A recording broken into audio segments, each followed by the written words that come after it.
Sosial şəbəkələrdə günlük 30, həftəlik 160, aylıq isə 600 manata hazır dietik qidalar satılır. Maksimum 9 kilogram ama ortalama 6-9 kilogram arası olur. Nəticə 100% alınır, amma bəzi müştərilərdə olur ki, deyim ki, misal üçün yemirəm, amma özü əlavə qida yeyir, biz buna garanti verə bilmirik. Ayrı-ayrı qiymətli olur. Paket alında sizə paket götürsünüz, bir günlük, həftəlik və 4 həftəlik paketlər olur. Sizə öncədən sizin haqqında məlumat alır, yeyə bilmədiyiniz qidalar, allergiyeniz olduğu qidalar və xəstəliyinizə dair hər hansı bir narahat edən bir qida varsa, həmin qidalar qeyd olunur, həmin qidalar göndərilmişsə, menyu biz tərəfindən tərtib olunur. Misal üçün, sifariş verirsiniz bizə, sizin sifariş qeyd olunur. Axşam saatları, gecə saatları yeməklər hazırlanır, səhər tezlərinə yaxın paketlərin qidalar və səhərdə 7-9 arası çatdırma olur. Paytaxt sakinlərinin bir qismi isə bu qidaların təhlükəsizliyinə və gigiyenik cəhətdən təmizliyinə güvənmədiklərini deyirlər. Almamışam. Dietamı özüm saxlamışam, öz qidalarımla, öz bildiyim qidalarla. Heç alarsınızmı? Yox, məsləhət bilmirəm də. Səbəb nədir? Güvənmədiyimə görə almaram. Və görürəm ki, o hazırlanan bir şeylərin qiyməti də çox bahadır. Onu evdə hazırlatmaq ondan çox sərfəli çıxar. Bir həftəlik yemək bəlkə də 50 manata başa gələr, məsəl üçün. Orada 150 manat da çox fərq yaranır. Almaram.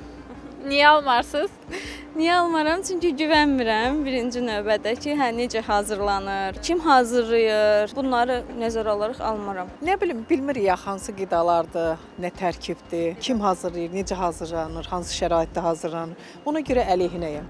Diyetoloq Tutu Zeynalova deyir ki, ev şəraitində hazırlanaraq satılan bu tip dietik qidalar bir çox halda arıqlamağa müsbət təsir göstərsə də, bir ayda həddindən çox çəki atmaq ciddi təhlükə hesab olunur. Arıqlamağa kömək edir. Nə üçün? Çünki orada kalori defisiti yaradırlar.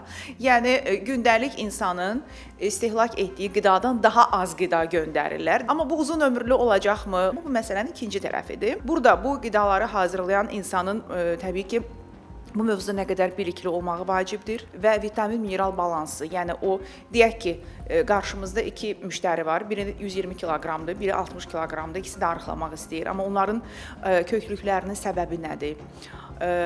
Bəlkə birində insulin dirənci var, digərində tiroid problemi var, üçüncüdə başqa qan azlığı var və bunlar nəzərə alınmır. Diyetoloq deyir ki, ev şəraitində hazırlanaraq satılan bu qidalara nəzarət olmadığından istehlakçı sağlamlıq üçün risklidir. Bu gigiyenik sanitar qaydalara riayət olunub-olunmaması çox böyük sual altındadır. İkinci məsələ bu qidaların daşınma məsələsi var ki, burada o zəncirə nə qədər riayət olunur. Yəni hardan alır o məhsulları?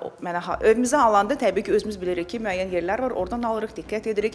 Amma o insan o məhsulları hardan alır, necə hazırlayır, necə saxlayır, kimdən göndərir, o qida nə qədər yolda olur və s. Bu kimi məsələlər təbii ki, böyük sual altındadır. Məsələ ilə bağlı Qida Təhlükəsizliyi Agentliyindən bildirildi ki, həmin subyektlər hər hansı obyekt olmadan qanunsuz şəkildə və onlayn platforma üzərindən satış həyata keçirdikləri üçün nəzarət olunması mümkün olmur.